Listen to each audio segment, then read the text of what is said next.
Today I'm going to show everyone how I configured my Audi A3 2017. So I picked the Sportback because obviously I have two kids, two dogs, and the saloon was just not practical for me. So let's start the build.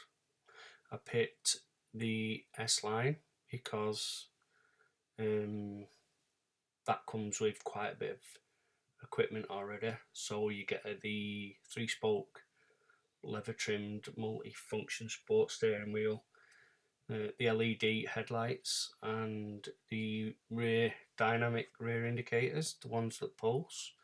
So I went for that spec as opposed to the black edition, and because I do a lot of mileage, do up to about 35,000 miles a year, I went for the diesel, and comfort and technology is more important to me than the look of the car.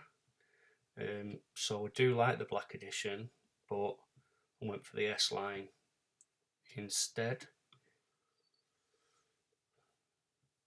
So I picked the diesel 4-wheel drive because of the weather. I do a lot of motorway miles over the moors and stuff like that, so 4 wheels quite important. And obviously s-tronic. Had a manual in the Golf GTD I had before, and I just wanted to go for the s-tronic just for convenience and comfort. So that gave me the 184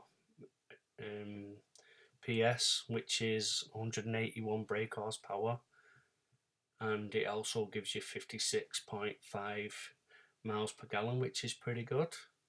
So that's the 2-litre TDI. I went for the solid white over the metallic. Again, it's an extra £555, which I didn't think was worth it considering the features I wanted to spec inside the car. I stayed with the same alloys. I preferred them alloys over them, and again another £650 for the alloys that come in the dark pack, the black pack. So I left the alloys as there was. Headlights were standard.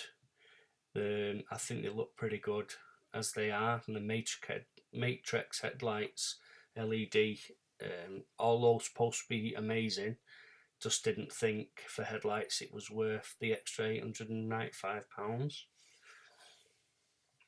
Inside I stayed with the original part cloth, part leather seats, and just left that as standard.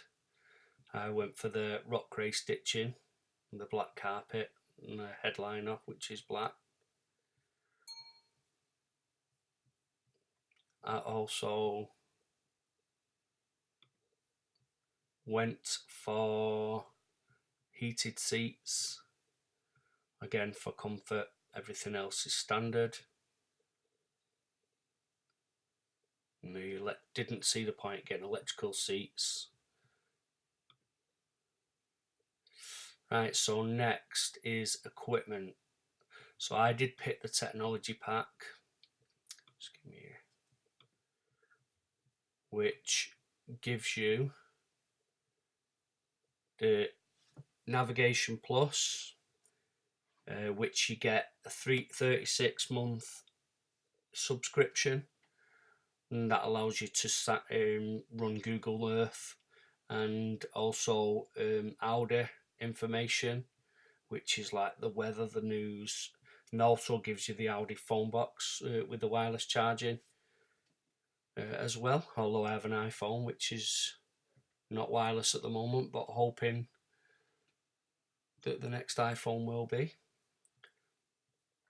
Like I said, headlights. When you do go to technology pack, you also get high beam assist in with it, so that's came as standard. Didn't pick any roof rails. Didn't want to delete the badges. Again, didn't pick anything there. Seats were heated, and that was all standard. Steering wheel again, standard. You get the 3-spoke with volume control, you can switch tracks and radio stations. You can also change the view of your sat nav from Google to normal maps. You've got the voice activation phone, and also you've got volume.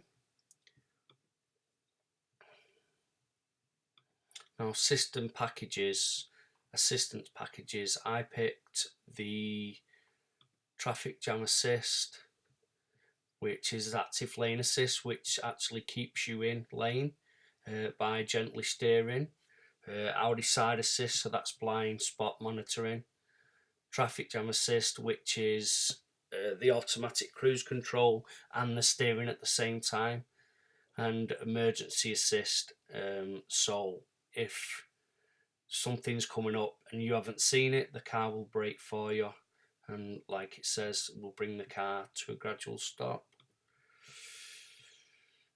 Also in the technology pack, you also get the virtual cockpit, which is what I wanted.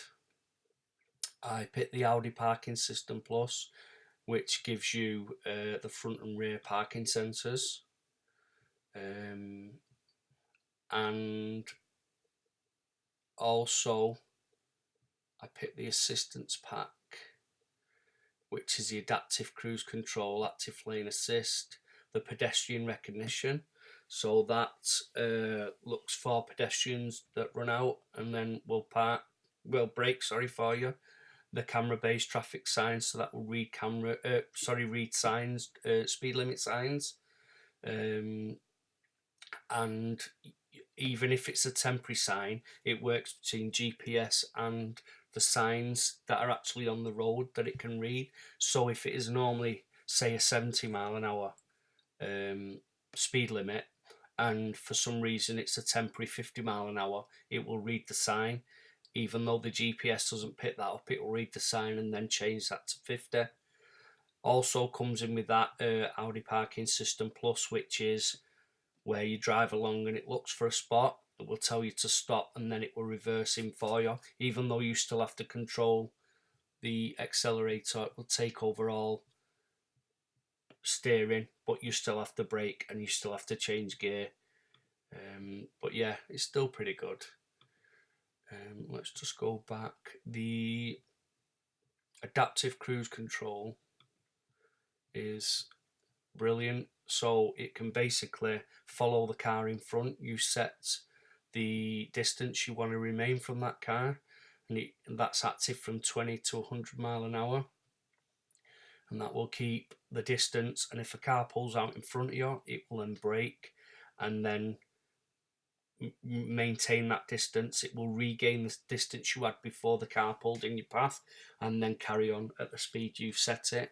Also, with an automatic, it will come down to a full stop, so you literally do not have to touch the pedals, and then if you stop, it will restart and carry on and then build up to the speed, or just keep with the traffic, which is also something to look out for if you're going for a manual, because obviously that's not fully automated then, because you have to change gear, whereas the s-tronic models include the stop and go function, which, like I said, will bring you to a complete stop, which is brilliant. If you've been stuck in traffic for ages, you literally can just put your feet back and let the car steer and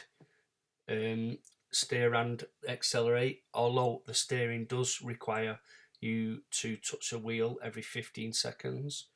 That's just to make sure that you haven't, fell asleep, or there's not something wrong with you. Yeah, that's pretty much it for that. I didn't pick the dynamic suspension because it's too hard, and I didn't pick the magnetic ride because, again, that's £1,000. The car at the moment on the road is 36,950. So let's go to the full spec. So that's what the car looks from the outside. Actually, I didn't pick the panoramic sunroof. For some reason that's selected on there. I think it's because I left it on the design package and didn't take it off onto the technology package. In fact, let's go back and we'll change that. So that's the technology pack there, which is the one I went with. Has it kept all my selections? So your configurations. So that's what it looks like from the outside. Obviously, it's not kept the selection. Yeah, and that's the inside with the virtual dashboard, cockpit, sorry. And that's what it looks like. Obviously that's changed. Let's just pick that again.